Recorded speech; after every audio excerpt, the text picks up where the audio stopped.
Now the fourth vendor, the burned out heroes. They work with commitment. There are delays, but they try to make it work. They burn themselves out. Eventually they go out of business. When you try reach them, they are not available. Now you have a working solution, but the code is written in a way that no other company can understand it. You are stuck. You can't move forward.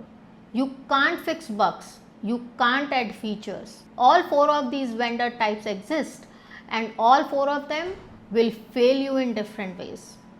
So you will be surprised why this happens, why you fail. So why all these type of vendor type fails? I have a very reasonable detailed answer for that, because I experienced all of these challenges by myself. I have n number of clients where I have discussed the same trap, and that's why I have concluded what is the best solution to came out from this trap. Client thinks if you give the vendor a detailed SRS document, that's enough. They should be built exactly what I need. Vendor thinks if I read the SRS document to give a code, I know what I am building. But the SRS document is never complete. It's never detailed enough. It never captures how the product should actually work. So the vendor gives you a code based on incomplete information. The salesperson, because whenever the project is going to bid and when you are asking for the code, the salesperson is the one who is approaching to you. So the salesperson says yes to everything because he wants to meet with his targets. The promise the world, they give you a low price to win the deal because they have the sales targets running in the back of their head. Then the project starts and the vendor realizes they underestimated the work, or the client realizes they didn't communicate their needs clearly. This is the red flag. If you see these red flags, run away. First, the vendor says yes to everything. Every question you ask, the answer is yes. But sometimes they mix in a few no's to seem credible. This is a red flag. A real vendor say that's possible, but it will take longer. Or might be they give you the other best approach or the better way to achieve it. Secondly, the vendor doesn't ask deep questions. So they will listen passively. They don't dive deeper into how things will work. They don't challenge your assumptions. A real vendor asks questions, lot of questions. They try to understand what you are trying to achieve, what is your goal from that solution or your business idea, what you are trying to earn from them, how will this work, what happens when the user does this, what's your business process, n number of questions to understand that what is your ultimate goal besides building that product or a solution what you are asking for.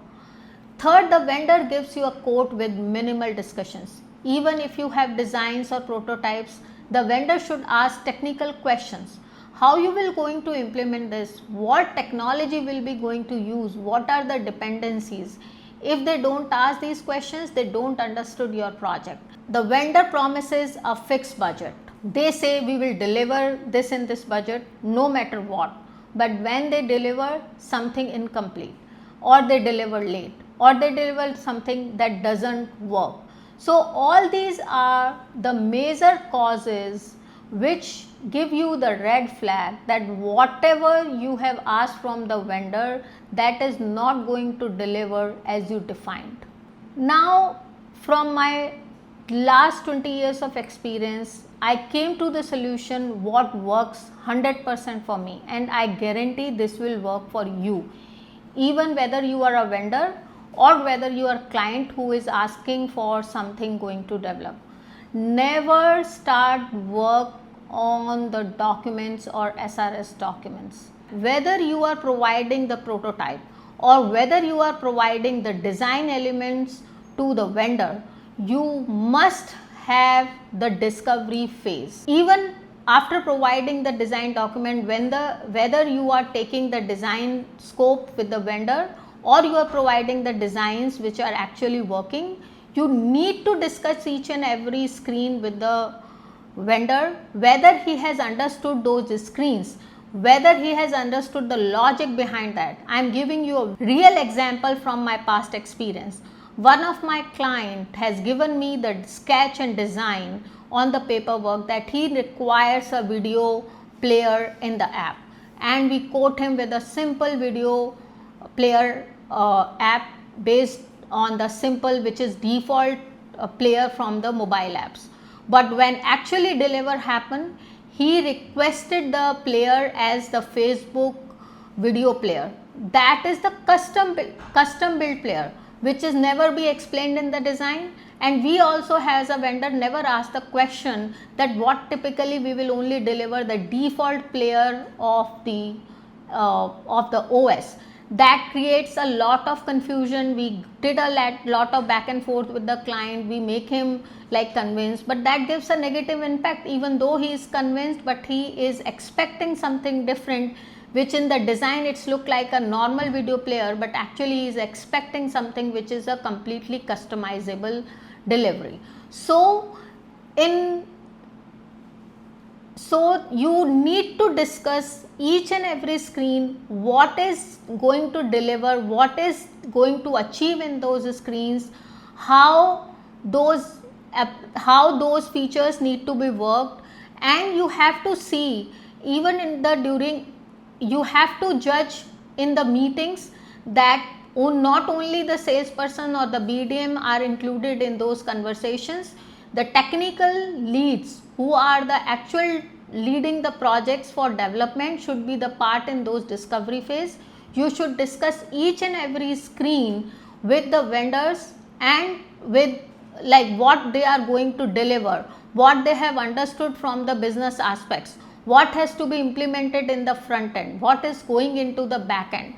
Once you have convinced that they have understood your core idea, the development team and the vendors also understood what they are going to deliver, then you will go for the estimations that what actually this whole scope is need to be estimated.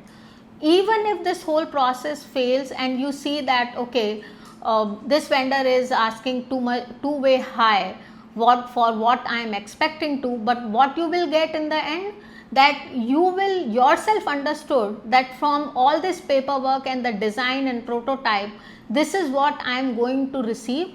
And the same concept you can discuss with one or two other vendors to validate whether your original vendor is giving you the right quote, or he is creating some illusion of giving you overestimations or something like that.